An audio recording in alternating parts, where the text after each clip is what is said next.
Okay, hello everyone and welcome to our second of our budget presentations.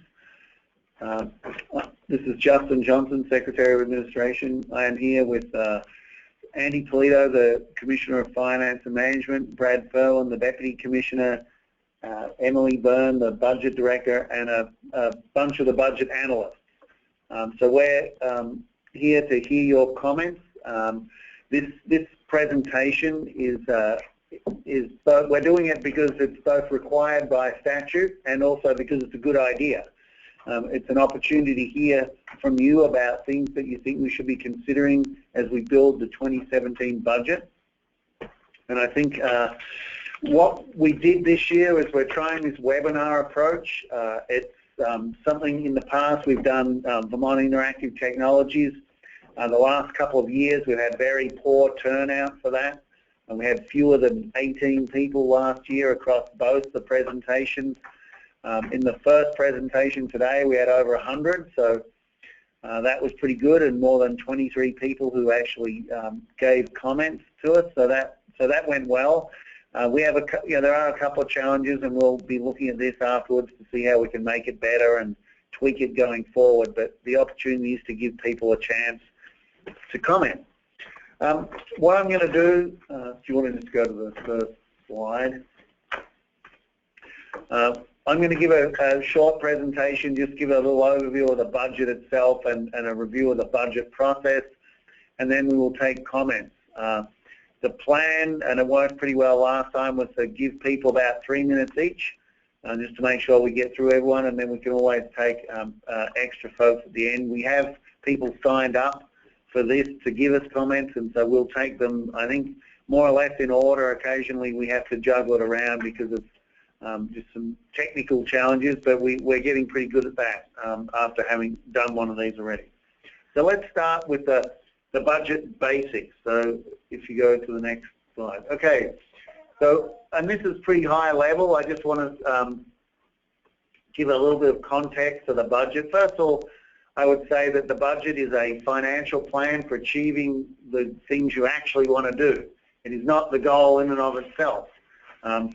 Sometimes when we're sitting around building it, it feels like the goal in and of itself, but it really isn't. You know, the work that the departments and agencies across state government do, the services they provide, the help they give to people, the protection they give, protection for people, natural resources, that sort of thing. Those are all the things that we're here to actually do, and the budget is a financial plan to achieve that.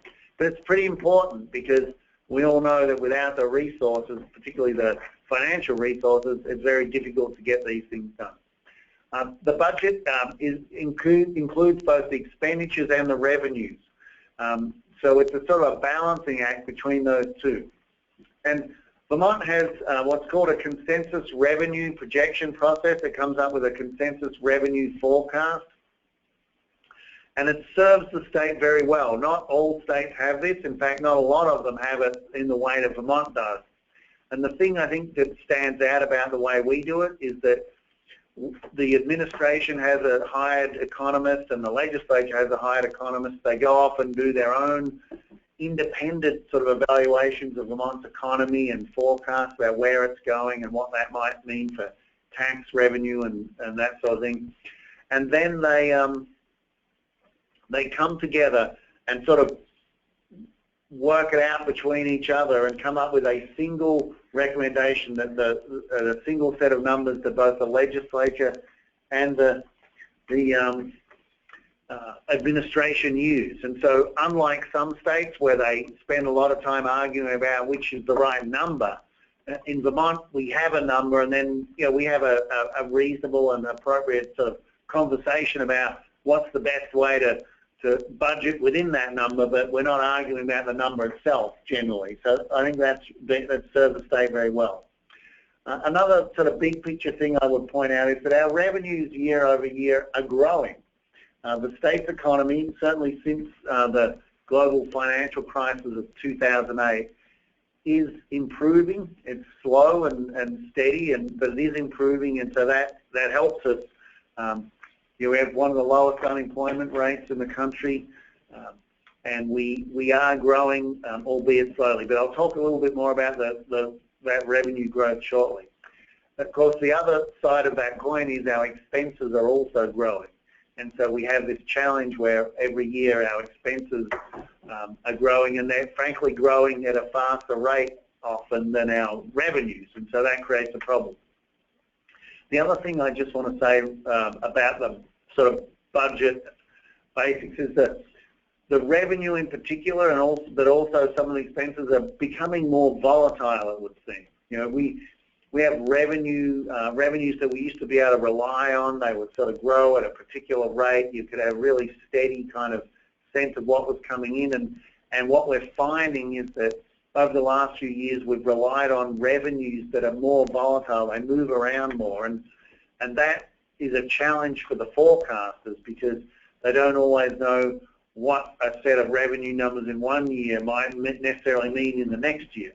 And so, you know, I think the classic example of that from the last couple of years was the estate tax, where we collected $35 million one year and $8 million the next year. A big swing there, and so those things can be hard to forecast. So let's go to the. So this is just a little bit of information about the budget itself, the numbers. As you can see there, the budget is growing. In fiscal year 2010, the state had an all funds budget, that is money from all sources, of $4.8 billion. In 2016, it would risen to $5.6 billion. So as you can see, that's 2.6% average annual growth rate. 2.6% is not too bad. I think the challenge for us in building a budget, a general fund budget, is in the next line there.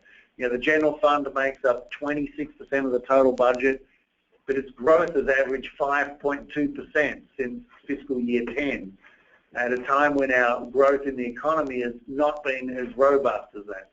And one of the reasons for that growth in the general fund, you can see it in the next line, and that is that the federal funds, which make up 35% of the budget, have been essentially stagnant since 2010. We're not seeing a lot of growth in federal funds, and so in part we are backfilling those federal funds with general funds. And so as you can see, you know, the mix of funds is important, and you know, there's a lot of different growth rates and things you can look at. But overall, across all funds, a 2.6% annual average growth rate, but for general fund it's 5.2. So next slide. This slide just talks about the appropriations by funding source. You can see there at the bottom, the blue section shows that growth in general funds. You can see the federal funds, which had ARRA money. ARRA is the federal stimulus money that we got in 9, 10, 11, in 12, that helped the economy to recover, and those funds were very important to the state at that time. But it's important to remember that whilst they weren't one-time funds, they were sort of like 2 or maybe 3-time funds. You know, they're only good for 2 or 3 years, and then when they went away, we've sort of had to backfill that money. And the other funds, you can see, you know, special funds have grown a little bit. They're not a huge part of the overall budget, but they have grown. The education fund has grown a little, and the federal funds, you know, if you flatten this out, are fairly stagnant. So that's the appropriations by fund source. Now let's look at where the money goes by. So this is by government function, and this pie chart shows you whereabouts in state government we spend the money based on the complete all funds budget, the $5.6 billion. Obviously, transportation, healthcare, education stand out. They're a pretty big part of what we do, and you know, it's to be expected. I mean, it's the areas in the overall budget where we spend lots of money. I think that is fairly obvious to folks. But so that's looking at it based on all of the money, and the next chart looks at it based on the general fund. So when you look at that, you see there's a little bit of a change. I mean, education, human services / Medicaid, healthcare is still a big portion of it. It's 35, 45, nearly 60, getting, up to heading towards 3/4 of the budget. You'll notice that transportation doesn't show up here because transportation is generally a federally funded activity, and so it's a lot of money, but it does, when we're looking at the general fund appropriation, you don't see it standing out so much. We have debt service, we have some other things to personal protection of property, that sort of thing. The pension funds, 6%, are significant. But this presentation will be available. You can have a look at it later, but that just gives you a sense of where the money is spent. So next slide. So I just wanted to give you a quick rundown of some of the steps and the milestones that are coming up over the next couple of months. The first one is the budget adjustment. That is the adjustment for the budget we're currently in. When the legislature comes back, there will be a mid-year sort of tweak to that budget, as there always is. That budget adjustment is due to the legislature on December 14th. And so we're spending a lot of time on that right now, trying to ensure that we've trued up things in the current budget so the legislature can get started on that and hopefully get that done and dispatched fairly quickly so they can move on to the budget itself. Importantly also, we have a consensus revenue forecast update in January. I'm hopeful that doesn't mean there's a downgrade in the consensus forecast this year like there was last year or last January. So next year, that for folks who follow these things, you'll remember that there was an $18.6 million downgrade in the revenue in January of 2015, which meant that the legislature and the administration had to adjust the budget, the proposed budget, to account for that during the session, which is not the best way to do these things. There are no immediate signs that would need to happen this time. We're tracking pretty closely with our budgets and our forecast. The general fund is currently running just over 5% better than it was last year, so we have a year-on-year 5% increase. It's a little less for transportation and for education, but the general fund is right where we expected it to be, and so assuming that holds true going forward, we're in a good place, but we'll have to wait and see. Development of the 2017 budget has already started. It's been sort of ongoing since the summer. It includes things like taking into account legislative changes, beginning to look at the governor's priorities, looking at the previous year's budget to see how it's tracking, and trying to put together something that addresses all of those things, includes the governor's priorities, and is balanced. And by balanced, we mean that the revenue forecast and then any expense, so the revenue forecast and any changes in revenue that we would expect, either because of increased revenues to existing taxes or some new or changed tax or fee arrangement, whatever that number is, we wouldn't spend any more than that. And you can expect to see a proposed budget from the governor that is balanced. We won't spend more money than we have available to us. Next slide. This, of course, leads to some challenges. We have a number of things that are causing increases around state government that we need to address, but this is not an exhaustive list by any stretch, but it's just some of the things that we have been thinking about and working on. So the top one is reliance on one-time resources. Last year's governor's recommended budget had $11 million in one-time money to help balance it. The budget that passed the legislature had $23 million. The challenge there, of course, is that's $23 million in money we have to find before we even start this year, because it ran out, but the expenses were not one time. they flow through into 2017, as expenses tend to do. We also have retirement obligations, ongoing retirement obligations that we need to address. State employee costs. This is because your state government is very much a people business. We have a lot of people. It's either people doing things or us handing money out in some ways. Pretty much what we do. And so the state employee costs, under the current contract, there's an increase in costs, and so that creates some pressure in the budget. I'm sure everybody's heard about the Medicaid challenges we have. DCF is also, we've had challenges there. We're looking at how we might resource them better to deal with some of the challenges we've seen there. I think the Medicaid piece is a double-edged, good bad story. I mean, on the one hand, we have one of the lowest or equal lowest number of uninsured people in the country. We've also been very effective at getting people who qualify for Medicaid on Medicaid, to the point that about 200,000 Vermonters qualify for Medicaid. It's 1 in 3. And they have access to services, and it's a good thing that people who need health care services get them. So that's good. The problem is we haven't really worked out how to pay for it. The governor proposed a payroll tax last year that would have gone some way to solving this problem, but that didn't fly, and so we're back really using what we have, which is relatively limited, and it means that at the end of the day, in order to make sure the budget works, we're stealing money from other parts of state government to cover Medicaid, and that is an ongoing challenge that needs to be addressed. Security issues have always been there, but have taken on a new dimension with the tragedy we saw in the DCF office in Barrie this summer.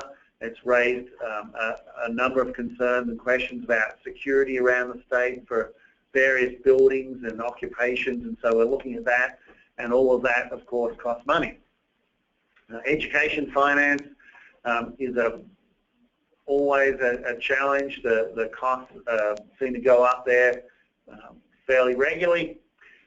We also have capital demands and debt service. Our debt service is out of whack for the sort of money we have, but we have to make those payments. We want to make sure that we're covering those debts. And our capital demands have really gone up over the last few years. We have the Waterbury State Office Complex, which is about to be finished up, but we have a lot of other things that were put on hold while we dealt with that. And we have a lot of older buildings in the state, and there's always a backlog of work to do on the capital side, and so we have to address that. Technology funding is a little bit like capital in a way. I mean, we have plenty of legacy technology around the state that needs to be upgraded and brought into the 21st century if the state government is going to actually do what people expect it to do. There's both providing direct services, but also the ability to collect data and sort of analyze that and provide a better service based on data. And so we have an ongoing need to invest in technology to make that happen. Then finally, we want to maintain the reserves. We have both the sort of strategic reserve and also the rainy day fund to ensure that if something goes wrong, we're in a position to cover it in the short term and not just automatically slash services in order to cover the budget. So that's it. The reserves are important. They're always hard to do, to put money aside. I'm sure we all have had that problem, but it's an important thing to do. So, okay. So the last graph I wanted to show you is something that it's been going around the legislature for a couple of years. It gives us sort of a graphic example of the challenge we have. I think it's being referred to over there as the alligator mouth. But really what it does is it talks about, it shows you, the blue line shows you our revenue, our general fund revenue sources.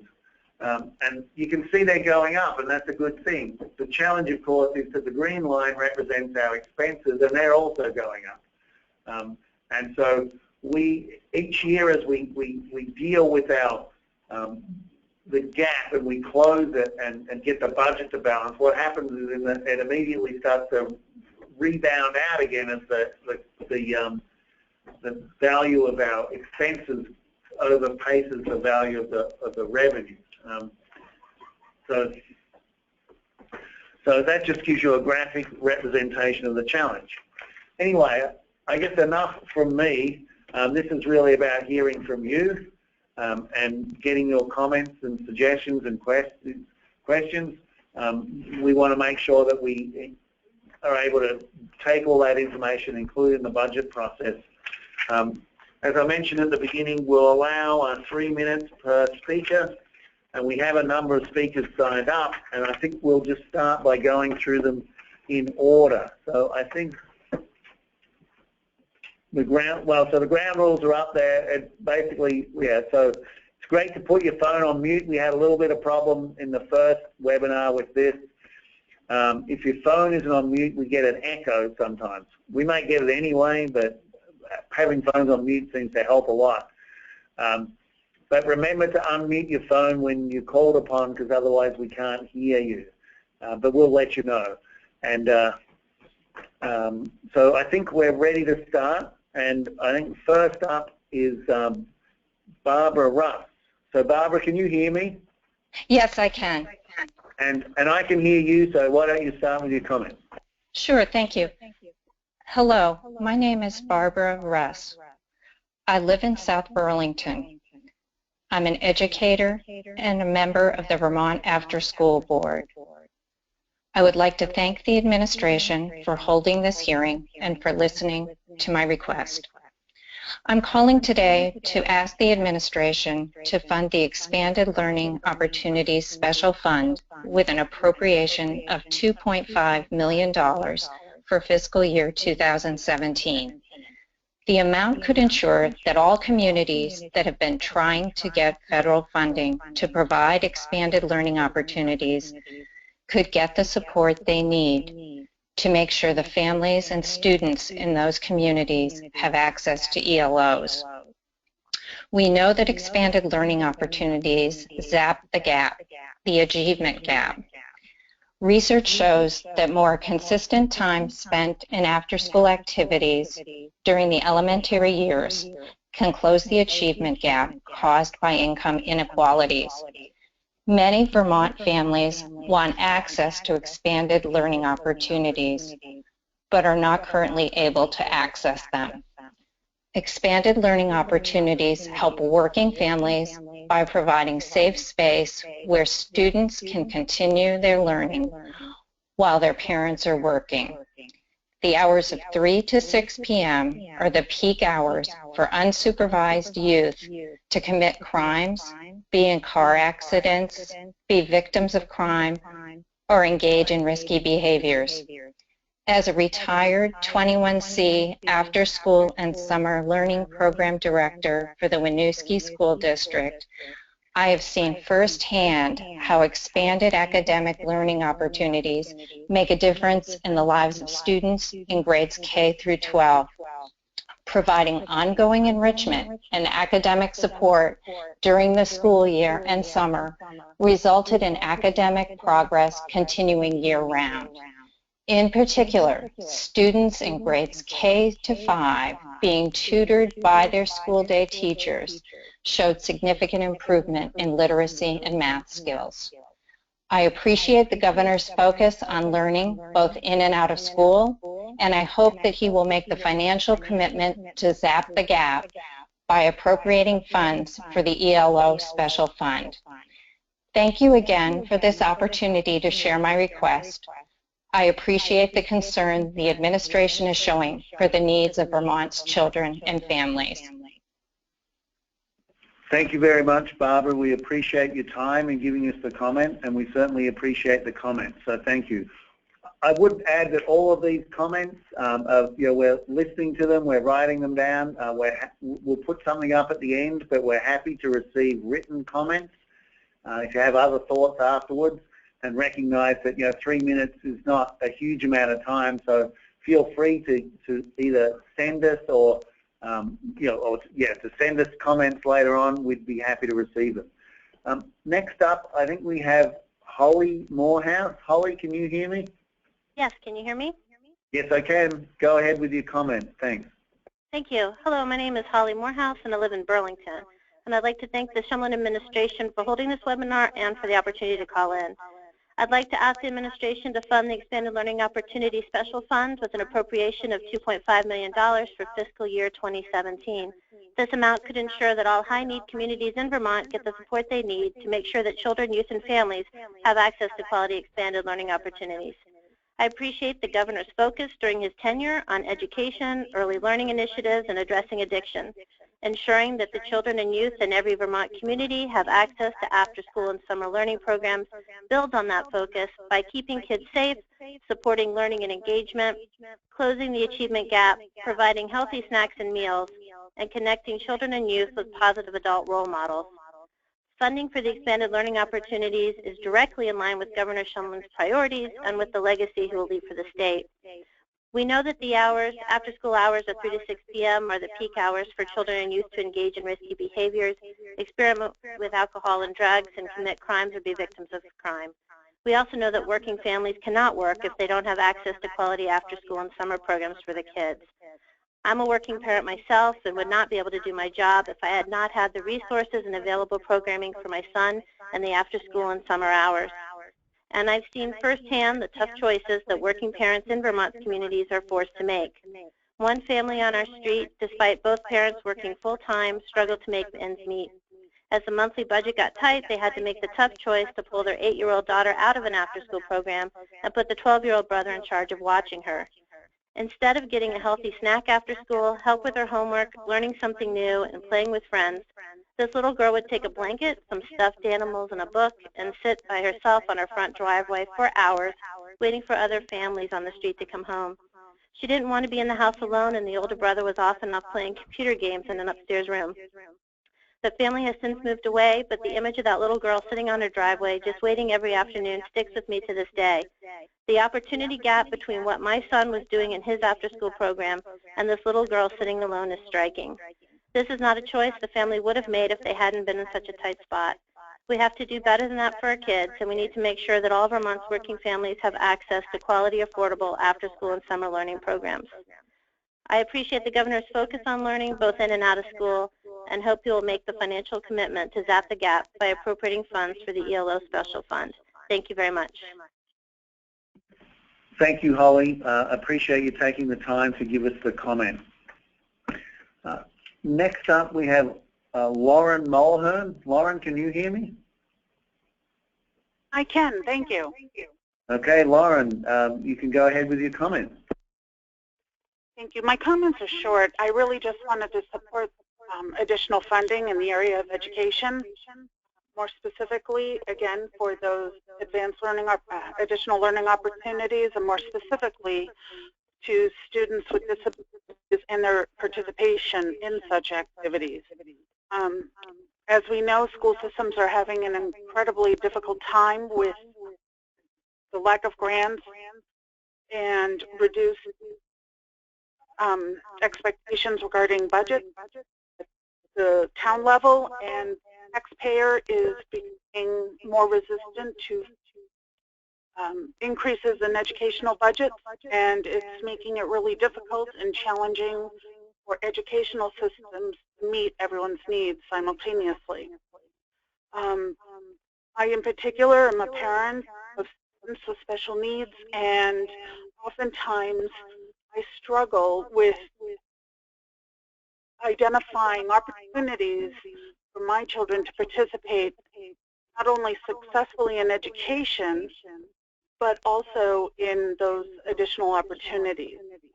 I also want to ask that you support continued funding for the STEPS program and allowing these adolescents with disabilities to attend and receive a secondary education. I think it's a very important program. And again, as I said, I really just want to express to you my desire for you to continue to fund additional education opportunities for all students and students with disabilities as well, and in doing so would take some of the burden off of families through taxes, and also allowed them to, better care to their children. Thank you. Thank you very much, Lauren. I appreciate you taking the time to call in again. Next up is it Sarah Fuller? Yes, thank you. Go ahead. I'm Sarah Fuller. Yep, go ahead. I can hear you. I'm Sarah Fuller, and I live in Putney. Thank you very much to the Shumlin administration team for setting up this forum for public comment. My request is also to please make an appropriation to the Expanded Learning Opportunities Special Fund. A $2.5 million appropriation to this fund for FY17 would be a powerful investment in closing the achievement gap for Vermont children, especially in our small rural communities. I'm the director of Learning After School, LASTER, a network of after-school and summer programs at schools within the Wyndham Central Supervisory Union, which runs along the Route 30 corridor to small towns north of Brattleboro. For the 6 elementary schools and the high school we serve, LASTER is the only source for after-school help with homework and for enrichment programs in math and science and career exploration. But our programs are in jeopardy for fiscal year 17. We are applying for renewal of 21C funds, and there is not enough money to go around. Even if we succeed in earning the 21C funding, it will be at the expense of another group of children whose program will likely close. There should not be winners and losers when it comes to educating Vermont children. State funding for expanded learning opportunities could have a huge impact in 2 ways. One, it could save an existing high-quality program from closing to the inability to raise the local match for federal funds. This is the case for our program. Because we are a high-poverty area, we are at least $50,000 short of the target for eligibility to apply for the renewal of a 21C investment. For lack of $50,000, we will lose programs that serve 700 children and programs that have paid $1 million in payroll over the last 4 years back into our community. The second impact of the state appropriation to expanded learning would be to support new programs in underserved areas. Supplementing the 21C revenue would mean that new and returning programs would not have to compete against each other for funds. There could be enough for all programs meeting the standards of high quality. After-school and summer programs in all corners of Vermont could be one of the fundamental building blocks of our economy. Consider the return on investment. More parents able to work because their children are in a safe state. More young people staying on track and moving successfully into college and careers. Vermont After School has solid research that every dollar invested in expanded learning doubles in the value of its impact. And I heard the bell, so I will close and say thank you very much for this opportunity to speak and make the request for $2.5 million creation for the Expanded Learning Opportunities Fund. Thank you very much. We appreciate your time in taking the time to give us your comment today. I think next up is Virginia Burley. Virginia, can you hear me? I can. Can you hear me? Yes, I can. Go ahead with your comment. Thanks. I'm Virginia Burley. I'm from East Montpelier.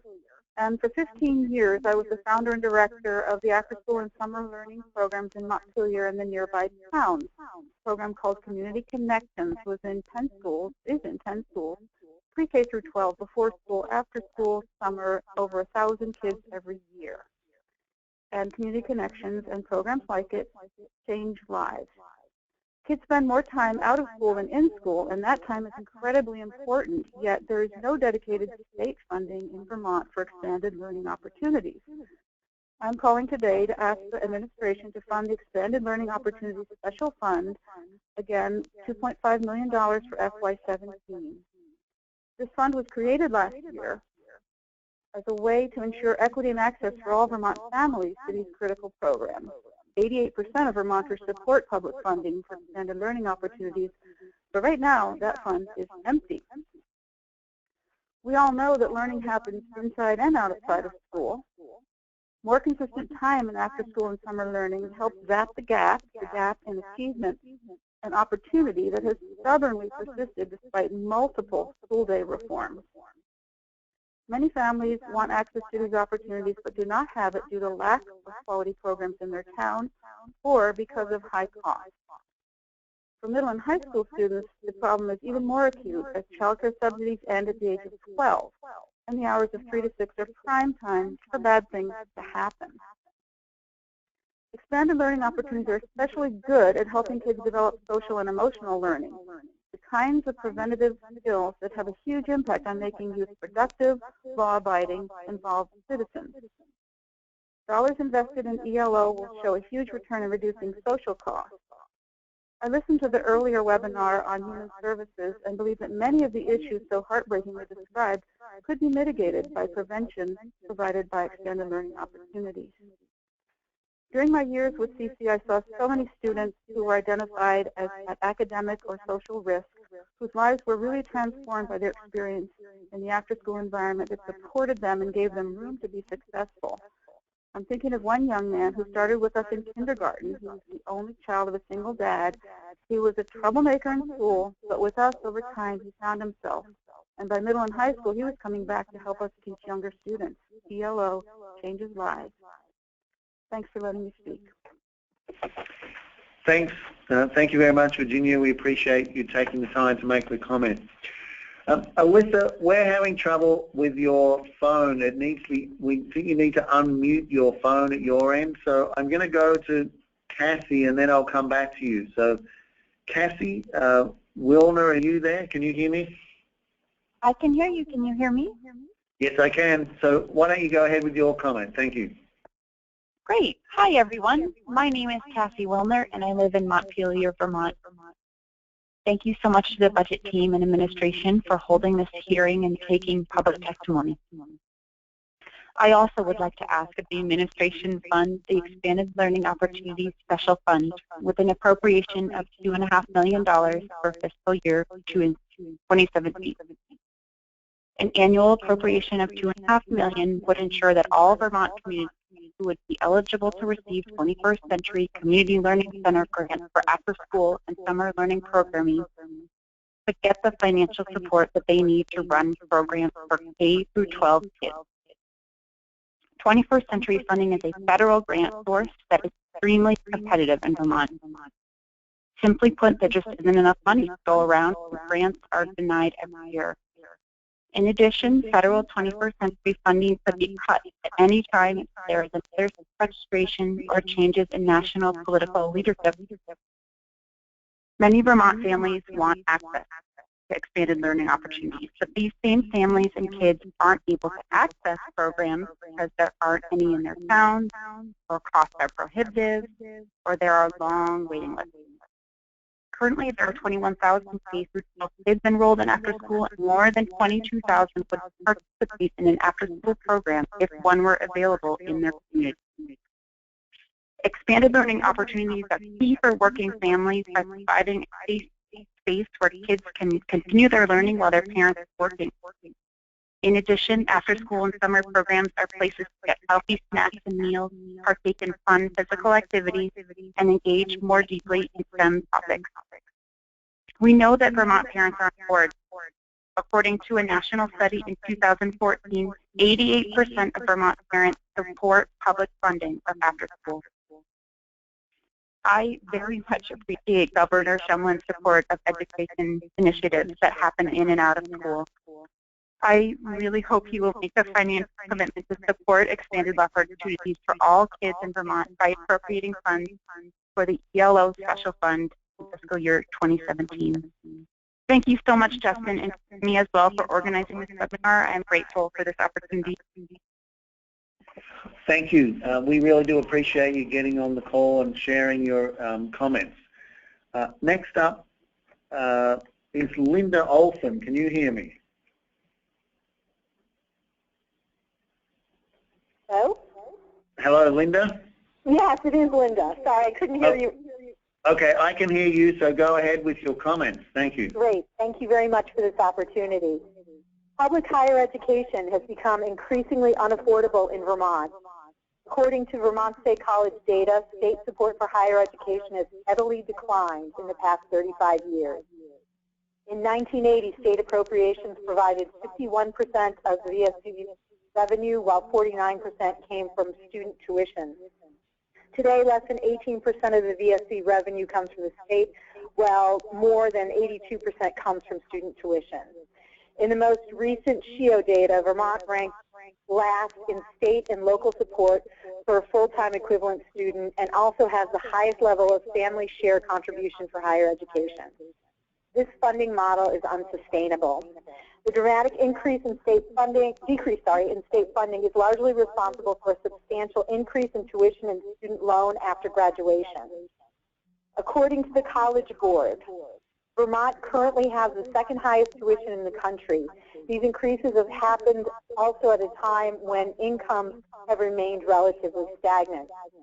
This high tuition means that Vermont students graduate with an average of just under $29,000 in debt, which is about $2,000 more than the national average. The New England Board of Higher Education recommends that no more than 15% of a person's income should go to paying student loan debt. In Vermont, an average of 21% of income goes to paying off student loan debt, the largest percentage in New England. We're at a crossroads. We can no longer support public higher education on the backs of our Vermont students, and we can't continue to maintain high-quality education without funding.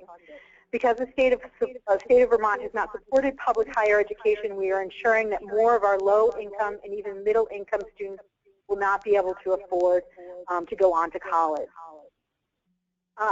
At a time when some form of post-secondary higher education is necessary for financial success and stability, affordable public higher education is more important than ever.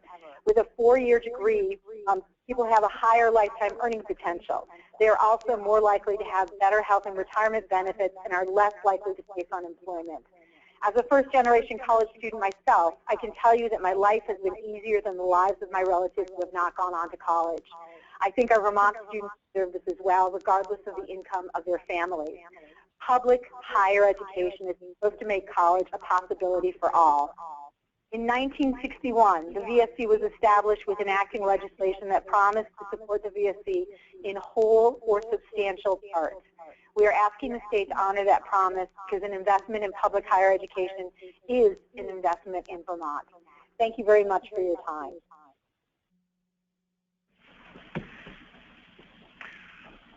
Thank you very much for the comment. I appreciate it, and I appreciate you taking the time to give it to us. I think at this point we're still having problems with Alyssa. I think with your phone, not for some reason it won't unmute. But I would reiterate again that we are happy to take written comments.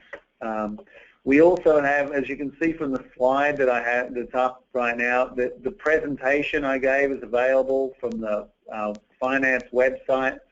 And we have a survey that we would encourage folks, if you haven't filled it out, to do so. It's just one more thing that helps us as we sort of look to get input into the budget process going forward.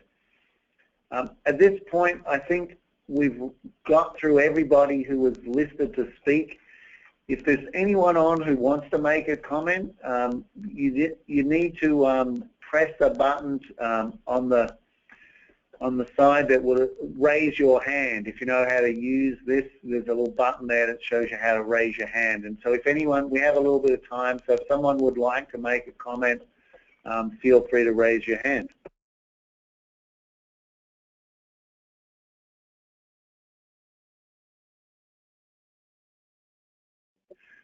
Nicole, can you hear me? Yes, I can. Can you hear me? Yes, I can. So if you have a comment, go ahead. I do. Thank you. My name is Nicole Miller, and I live in Roxbury, Vermont. I've been the director of the REACH After School and Summer programs in Craftsbury, Hardwick, and Wolcott for 7 years. I'd like to thank the administration for holding this hearing and listening to our thoughts about the budget.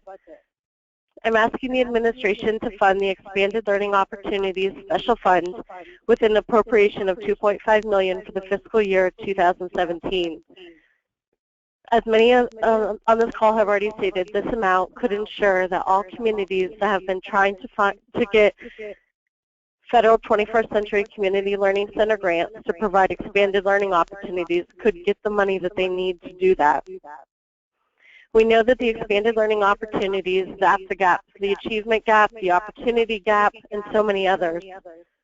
Research shows that many students that spend consistent time in after-school activities during the elementary years can close the achievement gap caused by income inequalities. Many Vermont families want access to expanded learning opportunities, but are not currently able to access them. In our programs, we routinely have a waiting list for our programs, and many of our programs fill within the first couple of days. Students who are consistently involved in extracurricular activities are about 70% more likely to go to college than kids who participate sometimes, and 400% more likely than those who don't participate at all. I know these programs can make a difference.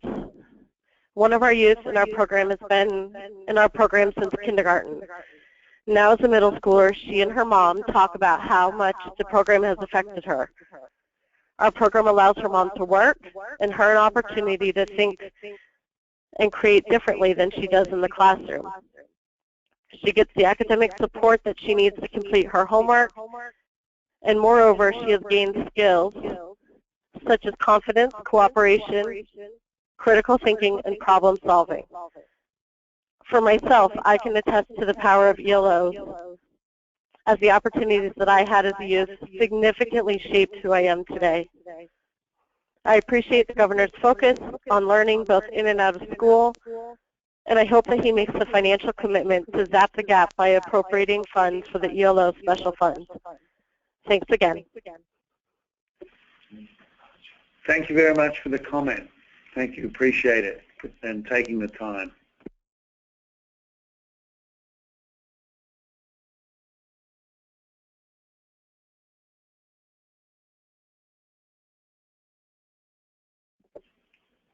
Seeing no other comments, and I think we have tried everything we can at this end, Alyssa, to get your phone to come through, but it doesn't. So I would ask that you send us something. We would be happy to receive it.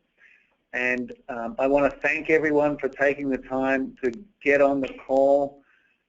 You know, we are trying this, as I said at the beginning. We got quite a lot of people, particularly on the earlier call we had, and so that was a good sign. I think we have a little bit of tweaking to do, but hopefully this and other things will enable us to get comment from people as we put the budget together. It's an important part of the process, and we really do appreciate you caring enough about the state budget and about the programs and things to take the time to get on. So with that, I know it's kind of early in the week, but I'll wish everybody a happy Thanksgiving, and thank you again for your time today. So thank you. Bye.